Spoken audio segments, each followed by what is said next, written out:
Hello, thought I'd give you a quick update on Stalingrad Roads.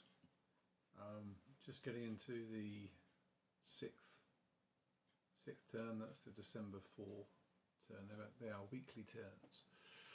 So I think it's gone okay for the Russians. Don't have much to compare with. I'm getting through the rules. I mean, overall I'd say they're pretty clear. I've got a couple of queries which some guys have been answering on BGG. I don't think there's any designer presence on the forum, but I guess people that have played it a lot more than me. So the pocket is being well sealed and is getting down to meagre rations. I think the supply levels are about 4, so it's dropping typically about 2 a turn. So it'll probably hang on for another couple of weeks, not months, before it disappears. That's probably going to be fairly historical. It gets a bit tougher as you get into the closer pocket, because there are hedgehogs in there. You're allowed to put hedgehogs in the pocket, and you've got the defence of the city as well. And the Russians need to launch 2 attacks each turn of at least 1-1 to drive down the supply. And there aren't many ways to increase the supply, so it's a bit of a one-way ticket. But it does tie up quite a lot of Russian forces. They launched their first major offensive just along the Chir River at Bokovskaya, which was pretty successful. Generally hit the Italian allies and some Germans in that sector, and that's forced a major withdrawal to the Kaliva River. And they've just taken the first airfield at Morozovsk, which will also have a negative impact on the relief flights into Stalingrad. The German forces are starting to build up a little bit. Some decent panzer formations have arrived. They're just positioning themselves near to Milarova, trying to give themselves some sort of counterpunch threat. But yeah, it plays well. I like the system. There's going to be a bit of a lull now because for the loss of momentum for the Russians a little bit. Every time you move your HQs, you put a sort of lack of momentum chit in the draw cup. So when you're drawing supports, you'd be potentially drawing ones that aren't worth anything. So that's quite a nice design for effect, to show the sort of slowing pace as the Russians need to push on forward. I had the first crisis at OKW, so the Fuhrer level dropped down to 0, and that's the first confusion I've got with the rules on that, because it says somewhere. So when it happens, you basically roll on the crisis table. This is a 2d6, and that will reset the Fuhrer approval marker, and it will lower the Manstein chit. So Manstein is there to offset the effects of the Fuhrer. But it says if it happens again before the next supply phase, then don't roll again on the table, just lower the Manstein chit again. And this can happen multiple times.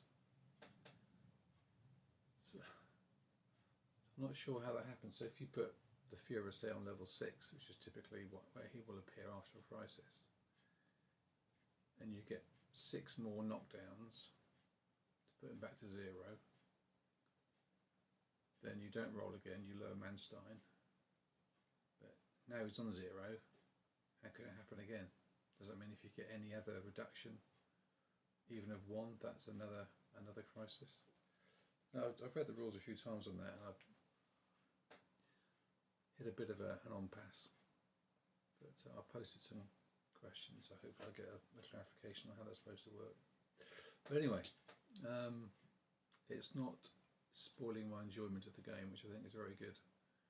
So the major offensive is pretty much been done, and the decent chits have to be placed within a certain radius of the offensive chit. And that's now quite some distance from the new German front line. So, and you need to build up another 10 chits in the Stavka support box before you can launch another major offensive. So you get these natural lulls in the tempo, which I think does model the situation quite well. Let's have a quick look at the map. Okay, so here we are in the pocket. These are the two attacks I'm going to make this turn to drive down the supply further, both into the airfields of Gumrak and Potomnik. Again, if you get those, that's more bad DRMs for the relief flights. But these are both hedgehogged, and there are some 52 markers in there which represent assets that have been flown in, so that might be a bit of a surprise. Obviously not so much of a surprise when you're playing solitaire, but that's a way you can actually affect the combats as you fly in some resources. So I don't know how many more turns they can survive, but maybe a couple of weeks.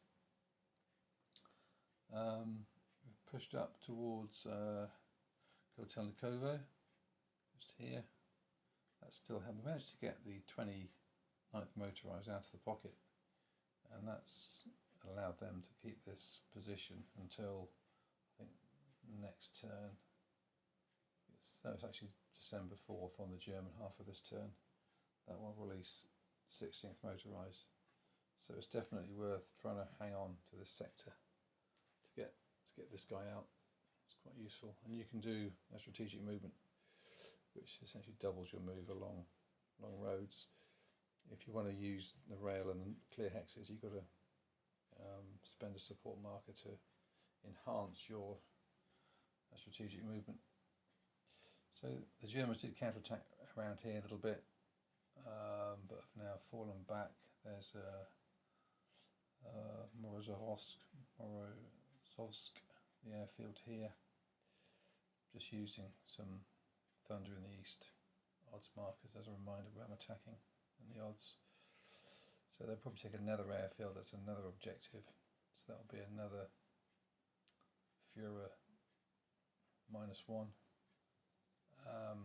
That's why I just need to double check exactly how that mechanism works, because I think I have to, having just had the crisis, you flip this over, you now roll, this will be reset, presumably still on its flip side to about 6. So if they take the airfield, then it'll go to 5, and then if you get 5 more dropped, it'll go down to 0, but it's saying don't roll again on the crisis table, move Manstein down 1. And this can happen multiple times. Well, can it? Because that's now on 0. So how's that going to, do you get another crisis if it has to drop down 1 more and it can't? Don't know. That is TBD. So, yeah, they may take this airfield as well. There we've got, this is quite a good defensive line along the Kaliva River, Minor River. There's Milorovo. We've got 7th Panzer and 5th SS and 19th Panzer. They've moved. They took a hit on the approval table to get this HQ in a better position. So this is supplying the troops over this area. You've got a range which is doubled if you're in a city with a rail, so that range of 12 can really essentially keep all that lot in support and supply. This is where the the Russians broke through. That's where they placed their major offensive marker. But actually the position now is, this is looking quite solid. So they need to get some more reserves, of which they have plenty in Stavka. But to get them out of Stavka takes time. So if you have a major offensive, you can release 8 counters, armour count double, to support the major offensive, or you can release them via your HQs, but that's at a much slower rate. And up here on the further up on the Don, that's a pretty solid Hungarian line, so no real concerns there at the moment. But I think the Germans may have to yield this airfield and then pull back over the Don and maybe flank this position as well. So it's good. It's an interesting game. It's nice and manageable, just a single map, albeit with my enlarged map, which does help, I think, for having multiple stacks in the same hex. Quite like that, but I'll keep you posted.